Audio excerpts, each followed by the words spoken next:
বেঁধে বিবস্ত্র করা হয় তাকে।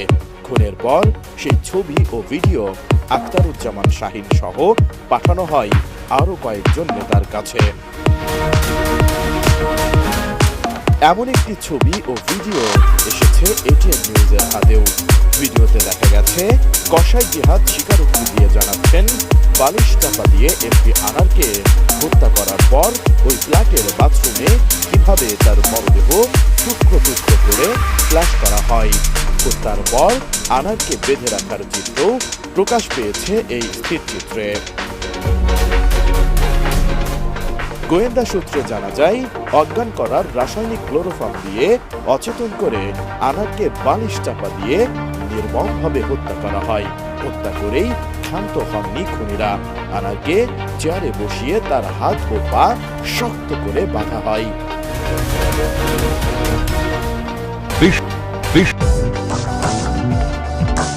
উঠতি বয়সী এই তরুণের ইচ্ছে ছিল মডেল হওয়ার, কিন্তু ঝিনাইদহ ৪ আসনের এমপি আনোয়ারুল আজিম আনারের বন্ধু আখতারুজ্জামান শাহীনের খপ্পরে পড়ে মডেল হওয়ার স্বপ্ন ফিকে হলেও যেন আলাদিনের চেরাগ পেয়েছিলেন এই শিলাস্তি রহমান ওরফে ছেলেটি। নামি দামি গাড়িতে চড়ে শহর দাপিয়ে বেড়াতেন শাহীনের সঙ্গে। শাহীন দেশে আসলে তার বাংলোতেই সময় কাটত। টাঙ্গাইলের নাগপুরে জন্ম হলেও তার বেড়ে ওঠা ছিল পুরান ঢাকায়। তবে কয়েক মাস ধরে থাকতেন উত্তরার একটি অভিজাত ফ্ল্যাটে। গোয়েন্দাদের মতে এসব কিছুই শাহীনের, তবে ভোগ করতেন এই তরুণী। কলকাতার নিউ টাউনের ফ্ল্যাটে ঝিনাইদহ ৪ আসনের এমপি আনোয়ারুল আজিম আনারকে হত্যার ঘটনায় সর্বপ্রথম আটক হওয়া ৩ আসামির মধ্যে এই তরুণীও একজন। এরপরই আলোচনায় আসতে শুরু করে শিলাস্তির নানান কর্মকাণ্ড। গোয়েন্দারা বলছেন, এমপিকে হত্যার আগে মূল পরিকল্পনাকারী আখতারুজ্জামান শাহীন তার বান্ধবী শিলাস্তি রহমানকে হানি ট্র্যাপ বানিয়ে ফাঁদে ফেলেছিলেন। সেই ফাঁদে পড়ে কলকাতার নিউ টাউনের ফ্ল্যাটে এসে প্রাণ হারাতে হয়েছে আওয়ামী লীগের বাহুবলী খ্যাত এই এমপি। কলকাতায় এসেছি, নিউ টাউনে উঠেছি, জরুরি কথা আছে, চলে এসো। শিলাস্তির এই ফোনেই নিউ টাউনের ফ্ল্যাটে এসেছিলেন আনার। এই তরুণীর প্রতি দুর্বলতা থাকায় তার ফোন এড়াতে পারেননি এমপি। গোয়েন্দা পুলিশের হাতে আটকের পর জিজ্ঞাসাবাদে এমনই তথ্য দিয়েছে শিলাস্তি। শুধু তাই নয়, এমপিকে খুন করা ও মরদেহ গুম করার ক্ষেত্রে তার গুরুত্বপূর্ণ ভূমিকা ছিল। তদন্তকারীরা বলছেন, এমপিকে ডেকে আনা নিউ টাউনের ওই ফ্ল্যাটে ছিলেন শিলাস্তি। তার সামনেই খুন পর্ব সম্পন্ন করা হয়। এরপর শাহীনের সঙ্গে ১৫ই মে দেশে ফিরে আসেন শিলাস্তি। পরদিন শাহীন কলকাতায় চলে গেলেও রাজধানীতে গা ঢাকা দেয় এই তরুণী। কিন্তু এমপি নিখোঁজ হওয়ার খবরের পর ডিবির জালে ধরা পড়ে তিনি। মূলত এই তরুণীর কাছ থেকে পাওয়া তথ্যে ধরা পড়ে একের পর এক আসামি। যদিও শিলাস্তির দাবি তিনি জড়িত নন খুনে। তার ধারণা ছিল তাকে সাক্ষী হিসেবে মামলায় দেখিয়ে ছেড়ে দেওয়া হবে। কিন্তু যখন দেখলেন আসামি হিসেবে আদালতে তোলা হয়েছে তাকে, ঠিক তখনই আদালতের এজলাসে অঝরে কেঁদে নিজেকে নির্দোষ দাবি করেছেন এই তরুণী। Bangla vision news desk. আজকে ইন্টারনেটে দেখলাম কলকাতায় একটা সড়ক গাছের সাথে 2টা বিসি ঝুলিয়ে রেখে বলছে এটা অমুকের বিসি। কোথায় নামিয়েছে চিন্তা করেছেন? বিসি যদি ওর না পাড়ায়। এছাড়া গ্রেফতার শেলেস্তা রহমানকে দিয়ে এমপি হত্যার ফাঁদ পাতা হয় বলে ধারণা গোয়েন্দাদের। আর এই হত্যাকাণ্ডের মাস্টার মাইন্ড এমপিরই বন্ধু ও মার্কিন পাসপোর্টধারী আখতারুজ্জামান শাহীন। হত্যাকাণ্ডের সময় কলকাতায় কিলিং অভিযান শেষ করে আটককৃত 3 জনের সাথে দেশে ফিরছিল শাহীন। পরদিনই তিনি পাড়ি জমান যুক্তরাষ্ট্রে। সিআইডির জিজ্ঞাসাবাদে জাহিদ বলেছেন, প্রথমে আনারকে শ্বাসরুদ্ধ করে খুন করা হয়, তারপর তার দেহ কাটা হয় টুকরো টুকরো করে, হাড় এবং মাংস আলাদা করা হয়, চামড়া ছাড়িয়ে তাতে হলুদ মাখান অভিযুক্তরা, যাতে বাইরে কেউ জিজ্ঞাসা করলে বলা যায় রান্না করার জন্য মাংস নিয়ে যাচ্ছে তারা। সেই দেহাংশ বিভিন্ন জায়গায় ছড়িয়ে দেওয়া হয়েছে বলে এখন পর্যন্ত জানতে পেরেছেন গোয়েন্দারা। পশ্চিমবঙ্গের সিআইডির সূত্রের বরাতে আনন্দবাজার জানিয়েছে, বৃহস্পতিবার গ্রেফতারের পর জিয়াদকে ভাঙ্গরের একটি জায়গায় নিয়ে যাওয়া হয়েছিল। আনারকে খুনের পর সেখানেই দেহাংশ ফেলা হয়েছে বলে জানায় উঠে এসেছে, কিন্তু রাতের অন্ধকারে সেখান থেকে কোনো দেহাংশ মেলেনি। বিভিন্ন গণমাধ্যমের সূত্রে জানা গেছে, 24 বছর বয়সী জিয়াদ হালদার বাংলাদেশের খুলনার বাসিন্দা। অবৈধভাবে ভারতে অনুপ্রবেশ করেছিলেন তিনি। আনারকে খুনের প্রায় 2 মাস আগে অভিযুক্তরা জিয়াদকে মুম্বাই থেকে কলকাতায় নিয়ে আসেন। জিয়াদ জানিয়েছেন, অভিযুক্ত আখতারুজ্জামানের নির্দেশেই জিয়াদ সব কাজ করেছিলেন। জিয়াদ ছাড়াও আরো 4 জন বাংলাদেশি নাগরিক এই কাজে তাকে সহায়তা করেছিলেন। আসামিদের তথ্য অনুযায়ী পুলিশের ধারণা 13 মে দুপুরে কলকাতার সঞ্জীবা গার্ডেন্সের একটি ফ্ল্যাটে হত্যা করা হয় ঝিনাইদহ 4 আসনের সংসদ সদস্য আনোয়ারুল আজিম আনারকে। আর এর ঠিক একদিন আগে অর্থাৎ 12 মে চিকিৎসার উদ্দেশ্যে ভারতে গিয়েছিলেন সংসদ সদস্য আনার। পুলিশের তথ্য থেকে জানা যায়, পূর্ব পরিকল্পনা অনুযায়ী আনারকে সুকৌশলে কলকাতার নিউ টাউন এলাকার ওই আবাসিক ভবনে ডেকে নিয়ে যাওয়া হয়। সেখানেই তাকে হত্যা করে মরদেহ টুকরো টুকরো করে ট্রলি ব্যাগে নিয়ে বিভিন্ন স্থানে ফেলে দেয় হত্যাকারীরা। এদিকে ঘটনায় জড়িত থাকার অভিযোগে ভারত ও বাংলাদেশ থেকে বেশ কয়েকজন আসামিকে গ্রেপ্তার করেছে দুই দেশের পুলিশ। উঠে এসেছে হত্যার মাস্টারমাইন্ড যুক্তরাষ্ট্রে পালিয়ে যাওয়া আখতারুজ্জামান শাহিনের নাম। তবে হত্যার সঙ্গে জড়িতদের নাম ও সিসিটিভি ফুটেজ সামনে আসলেও এমপি আনারের মরদেহ উদ্ধার করতে রীতিমতো হিমশিম খায় কলকাতা পুলিশ। এর মধ্যে প্রায় 15 দিন পর মঙ্গলবার বিকেলে কলকাতার সঞ্জীবা গার্ডেন্সের সেফটি ট্যাঙ্ক থেকে উদ্ধার হয়েছে মরদেহের কিছু খণ্ডিত অংশ।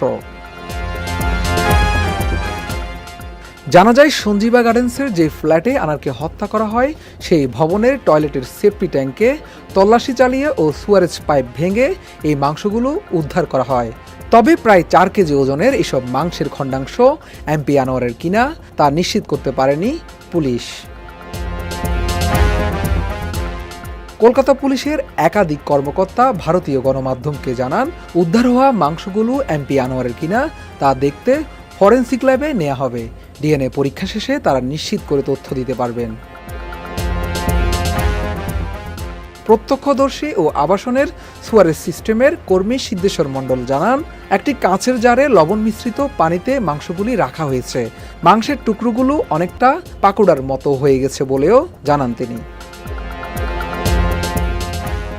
এছাড়া সঞ্জীবা গার্ডেন্সের অপর এক পরিচ্ছন্নতা কর্মী ভারতীয় সংবাদকর্মীদের বলেন, মাংসগুলো ছোট ছোট টুকরো করা, পানির মধ্যে থেকে সেগুলো সাদা হয়ে গেছে। পুলিশ তাদেরকে কোনো প্রকার ছবি তুলতে দেয়নি। মূলত এই মাংসের অংশগুলি সঞ্জীবা গার্ডেন্সের যে ফ্ল্যাটে আনারকে হত্যা করা হয় তার ওয়াশরুমের কমোডে ফেলে দিয়েছিল বলে ঘাতক কসাই জিহাদ হাওলাদার সিআইডিকে আগেই নিশ্চিত করেছিল। এর আগে বাংলাদেশ থেকে ডিবি প্রধান মোহাম্মদ হারুনের নেতৃত্বে পুলিশের 3 সদস্যের তদন্ত দল ভারতে যান। এরপর কলকাতা পুলিশের সহযোগিতায় কসাই জিহাদকে নিয়ে আনারের মরদেহের খণ্ডিত অংশ খুঁজতে অভিযান পরিচালনা করেন। সাথে কথা হয়েছে, অন্যান্য আসামির সাথে কথা হয়েছে। আমরা সকল তথ্যগুলি আমরা বিচার। আজকে ইন্টারনেটে দেখলাম কলকাতায় একটা সড়ক গাছের সাথে 2টা বিসি ঝুলিয়ে রেখে বলছে এটা অমুকের বিসি। কোথায় নামিয়েছে চিন্তা করেছেন? বিসি যদি ওর না, ওটা মনে হয় ছাগলের বিসি হবে, কারণ যে সাইজ দেখলাম ওটা ওর বিসি হওয়ার কথা না, ওটা কোনো ছাগলের বিসি হবে। গাছের সাথে ঝুলিয়ে নিচে লিখে দিয়েছে অমকের বিসি। আপনি একটা মানুষকে মারবেন, মেরে ফেলেন, চোখ তুললেন কোন কারণে? মনে করছেন তার মা বাবার দোয়া বৃথা যাবে?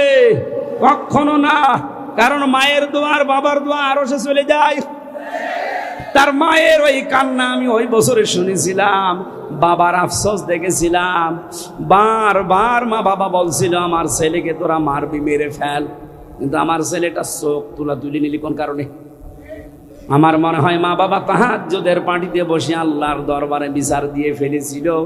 ওই বিচার আমার আল্লাহ এখনো পর্যন্ত ভুলে যায় নাই।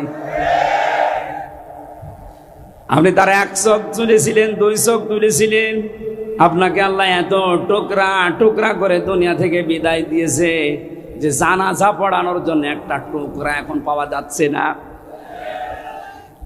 ছেলেমেয়েরা প্রতিদিন হায় হতাশ করছে, কান্না কাটিছে, 1 টুকরা লাশ অন্তত দেন, একটু জানাজা পড়ি।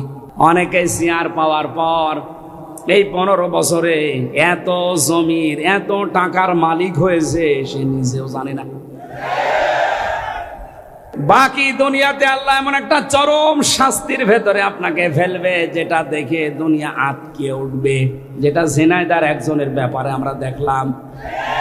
আরো আসতে বলেন, সারা বাংলাদেশ না পৃথিবী হতভম্ব হয়ে গেছে। এ মহিলা তো 12 টুকরা করেছিল, আর ওর লাশ যে কত টুকরা টুকরা হয়েছে এখনো পর্যন্ত কোনো খোঁজ নেই। ছেলেমেয়েরা প্রতিদিন হায় হতাশ করছে, কান্নাকাটিতে, এক টুকরা লাশ অন্তত দেন, একটু জানাজা পড়ি। আজকে ইন্টারনেটে দেখলাম কলকাতায় একটা সড়ক গাছের সাথে দুইটা বিসি ঝুলিয়ে রেখে বলছে এটা অমুকের বিসি। কোথায় নামিয়েছে চিন্তা করেছেন? বিসি যদি ওর না, ওটা মনে হয় ছাগলের বিসি হবে, কারণ যে সাইজ দেখলাম ওটা ওর বিসি হওয়ার কথা না, ওটা কোনো ছাগলের বিসি হবে, গাছের সাথে ঝুলিয়ে নিচে লিখে দিয়েছে অমকের বিসি। পৃথিবী আটকে উঠেছে। আমার তো মনে হচ্ছে 1000 বছর আগে আয়াতে আল্লাহ যা বলেছে, এই 2024 সালের এই মে মাসের 29 তারিখে আমরা 100 ভাগ খাপের খাপ মমতাজের বাপ মিলে গেছে। এই জন্য অবৈধ ইনকামে যারা আছেন থামেন। সে প্রভাব প্রতিপত্তির কারণে হোক, ক্ষমতার কারণে হোক, আইনের কারণে হোক, চেয়ারের কারণে হোক, যেখানে আছেন ওই জায়গায় থামেন। 1 নম্বরে আপনি জীবনে ওই অবৈধ সম্পদ ভোগ করতে পারবেন না, আর এমন চরম শাস্তির ভেতরে পড়বেন দুনিয়া আটকে উঠবে। আল্লাহ এদেরকে বোঝার তৌফিক দাও, বলে না আমিন। জানি ওদের মগজে কথা ঢুকবে না, কারণ খতামাল্লাহু আলা কুলুবিহিম, ও কলবের উপর আল্লাহ মোহর মেরে দিয়েছে। আবু জেহেল যেদিন মারা যাচ্ছিল, আব্দুল্লাহ ইবনে মাসউদ রাদিয়াল্লাহু তাআলা আনহু তার বুকের উপরে বসার পরে যখন ছুরি চালাবে গলার উপরে, ডাক দিয়ে বলে তুই কে? কে মানে? আমি ইবনে মাসউদ। কোন মাসউদ? বলে আমাকে একটা চড় দিয়ে আমার ডান কান তুমি কালা করে দিয়েছিলে, নষ্ট করে দিয়েছিলে কোরআনে কারিমের সূরা রহমান পড়ার কারণে। সূরা রহমান যেদিন নাজিল হয়, ওই দিন বিশ্ব নবী ডাক দিয়ে বললেন, সাহাবীরা কে পারবে তোমরা রহমান তেলাওয়াত করতে? ইবনে মাসউদ দৌড় দিয়ে এসে বলেছিলেন, হে রাসূল আমার একটু অনুমতি দেন, আমি একটু তেলাওয়াত করে শোনাই। উনি কাবার চত্বরে উচ্চ কণ্ঠে আয়াতটা পড়েছিলেন, আর রহমানু আল্লামাল কোরআন খলাকাল ইনসানা আল্লামাহুল বায়ান। তেলাওয়াত শেষ হতে না হতে আবু জেহেল দৌড়িয়ে এসে এমন একটা চড় লাগিয়েছিল এই কানের উপরে, কান দিয়ে রক্ত বের হওয়ার পরে কানটা ওই যে নষ্ট হয়েছে, আর কোনোদিন উনি কানে শুনতে পাননি। ইবনে মাসউদ রাসূলের কাছে এসে কান দিয়ে রক্ত ঝরছে এটা দেখালেন। নবীজি ওই দিন কাঁদছিলেন, হযরত ইবনে মাসউদও কাঁদছিলেন। জিবরাইল এসে তাদের কান্নার মাঝে এসে মন খারাপ করে একটু কেঁদেছিলেন। এই লোকটা যেদিন মারা যায়, ইবনে মাসউদ রাদিয়াল্লাহু তাআলা আনহু তার বুকের উপরে বসলেন, ডাক দিয়ে বলে আমাকে চিনতে পারোনি? সূরা রহমান পড়ার অপরাধে তুমি আমার কান দিয়ে রক্ত পর্যন্ত বের করে দিয়েছিলে। আমি সেই ইবনে মাসউদ। কি করতে চাও? তোমার এই কল্লাটা নবীর কাছে আমি নিয়ে যেতে চাই। আবু জেহেল ওই সময় বলেছিল, ইবনে মাসউদ আমার গলাটা যখন কাটতে চাও একটু বড় করে কাটো, মানুষ যেন দেখলে বোঝে যে নেতার মাথা। শয়তান মরে যাচ্ছে, তেজ কমছে না। এরকম টাটকা শয়তান দেশে আছে না? কোরআন শরীফ দিয়ে না, ওদের বাকারি শরীফ দিয়ে বোঝালেও বুঝবে না। ইবনে মাসউদ চিন্তা করলেন, মাথাটা যদি নবীর কাছে নিয়ে যেতে পারে তাহলে নবীজি খুশি হয়ে আমার জন্য দোয়া করবেন। ডাক দিয়ে বললেন, তুই কালেমাটা পড়, আমি তোরে এখনো মাফ করে দেব। বলে না, আব্দুল্লাহর ছেলে মোহাম্মদ তোদেরকে জাদু করেছে, আমারে এখনো করতে পারে নাই। ইবনে মাসউদ বলে ঠিক আছে, তোর আমি আরেকটু সময় দিলাম। উনি দৌড় দিয়ে গেলেন রাসূলের কাছে, আবার ঘুরে আসলেন, আবার বললেন কালেমাটা পড়, আমি তোরে এখনো মাফ করে দেব। আমি নবীকে বলবো যেন তিনিও মাফ করে দেয়। আবার ওই একই কথা যে আব্দুল্লাহর ছেলে তোদেরকে জাদু করতে পেরেছে, আমাকে এখনো করতে পারে নাই। আমি এখনো যদি মোহাম্মদকে আমার কাছে পেতাম, তাকে আমি নিজে টুকরা টুকরা করতাম। আব্দুল্লাহ ইবনে মাসউদ বলে, এবার আর তোরে ছাড় দেওয়া যায় না, এতক্ষণ পর্যন্ত তোরে 3 বার ছাড় দিলাম, তুই আবার আমার নবীর দিকে আঙ্গুল তুলেছিস, তোরে আঙ্গুলও রাখবো না, এ মুখও রাখবো না। ছুরি চালিয়ে দিলেন।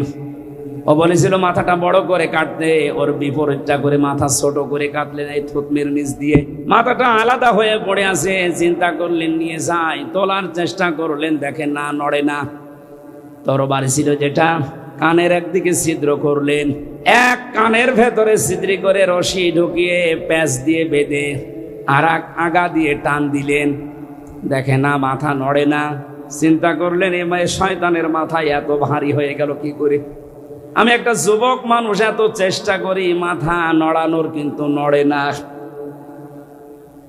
উনি বললেন দেখি আর একটা কান ছিদ্র করি। দ্বিতীয় কান ছিদ্র করে ভেতরে রশি ঢোকালেন। রশির দুই মাথা টাইট করে বেঁধে নিজের বুকের কাছে রশি দিয়ে এবার টানতে আরম্ভ করলেন। দেখে হ্যাঁ, মাথা নড়ে। আল্লাহ রাব্বুল আলামিন যেন জানাতে চেয়েছে, ইবনে মাসউদ, আমার কোরআনে কারিমের পক্ষে থাকার কারণে এই লোকটা তোর একটা কান ছিদ্র করেছিল, আমি আল্লাহ তোর হাতে ওর দুইটা কান দুনিয়ায় ছিদ্র করে ওকে প্রতিশোধ নিয়ে দেখিয়ে দিলাম।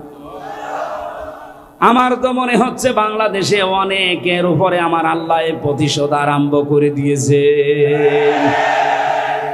আপনি একটা মানুষকে মারবেন, মেরে ফেলেন, চোখ তুললেন কোন কারণে? মনে করছেন তার মা বাবার দোয়া বৃথা যাবে? কখনো না। কারণ মায়ের দোয়া আর বাবার দোয়া আরো সে চলে যায়। তার মায়ের ওই কান্না আমি ওই বছরে শুনেছিলাম, বাবার আফসোস দেখেছিলাম। বারবার মা বাবা বলছিল আমার ছেলেকে তোরা মারবি, মেরে ফেল, কিন্তু আমার ছেলেটা চোখ তুলি নিলি কোন কারণে? আমার মনে হয় মা বাবা তাহাজ্জুদের পাটিতে বসে আল্লাহর দরবারে বিচার দিয়ে ফেলেছিল। ওই বিচার আমার আল্লাহ এখনো পর্যন্ত ভুলে যায় নাই। আপনি তার এক চোখ তুলেছিলেন, দুই চোখ তুলেছিলেন, আপনাকে আল্লাহ এত টুকরা টুকরা করে দুনিয়া থেকে বিদায় দিয়েছে যে জানাজা পড়ানোর জন্য একটা টুকরা এখন পাওয়া যাচ্ছে না। পাড়ায় এছাড়া গ্রেফতার শেলেস্তা রহমানকে দিয়ে এমপি হত্যার ফাঁদ পাতা হয় বলে ধারণা গোয়েন্দাদের। আর এই হত্যাকাণ্ডের মাস্টার মাইন্ড এমপিরই বন্ধু ও মার্কিন পাসপোর্টধারী আখতারুজ্জামান শাহীন। হত্যাকাণ্ডের সময় কলকাতায় কিলিং অভিযান শেষ করে আটককৃত 3 জনের সাথে দেশে ফিরছিল শাহীন। পরদিনই তিনি পাড়ি জমান যুক্তরাষ্ট্রে। কলকাতায় সঞ্জীবা গার্ডেন্সের ওই ফ্ল্যাট তিনিই ভাড়া করেছিলেন। এদিকে এমপি আনার হত্যার ঘটনায় ঢাকায় আসার কথা পশ্চিমবঙ্গ পুলিশের একটি স্পেশাল টিম।